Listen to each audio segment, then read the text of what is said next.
ایک آدمی رسول کریم صلی اللہ علیہ وآلہ وسلم کے پاس آیا، اس نے آ کر کہا کہ یا رسول اللہ مجھ سے بہت بڑا گناہ ہو گیا۔ تو آپ نے فرمایا کب ہوا؟ لیکن اسلام لانے سے قبل۔ آپ نے فرمایا کہ ٹھیک ہے، اب تم اسلام لے آئے ہو، تمہارے سارے گناہ اللہ نے معاف کر دیے۔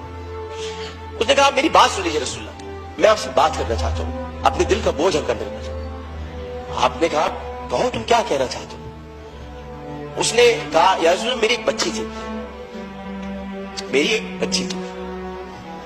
اور میں اس بچی کو جب وہ 5 سال کی ہوئی تو میں اس بچی کو کہا میں چلو تمہیں جنگل لے کے چلتا ہوں، اور میں اس کو لے کر چلا۔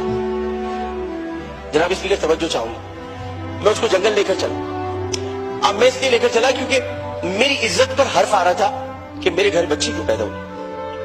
نبی کریم بہت غور سے سن رہے تھے، صحیح بخاری اور صحیح مسلم میں اس حدیث کو بیان کیا، ترمذی شریف میں بہت تفصیل کے ساتھ۔ تو انہوں نے بہت توجہ سے سنا اور آپ کہنے لگا میں جنگل میں لے کے گیا، پھر میں نے ایک گڑھا کھودا۔ گڑھا کھودنے کے بعد میں نے بچی سے کہا اس میں لیٹ جاؤ۔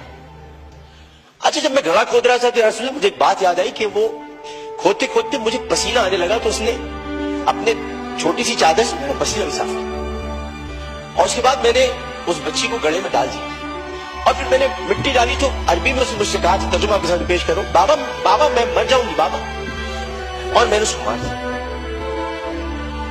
بہت دیر تک خاموشی حجر رسول میں رہی۔ اس نے دیکھا تو رسول کریم صلی اللہ علیہ وسلم رو رہے تھے۔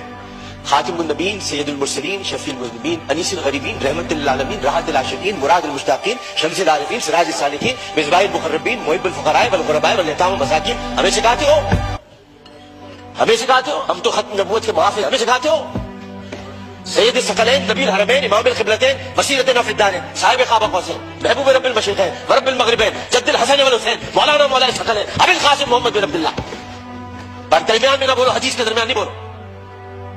اس کے بعد نبی کریم صلی اللہ علیہ وسلم نے یہ کیا کہ ان کے زاروں قطار آنسو بہنے لگے، اور انہوں نے کہا کہ قسم اس پروردگار کی جس کے قبضے میں محمد کی جان ہے صلی اللہ علیہ وسلم، اگر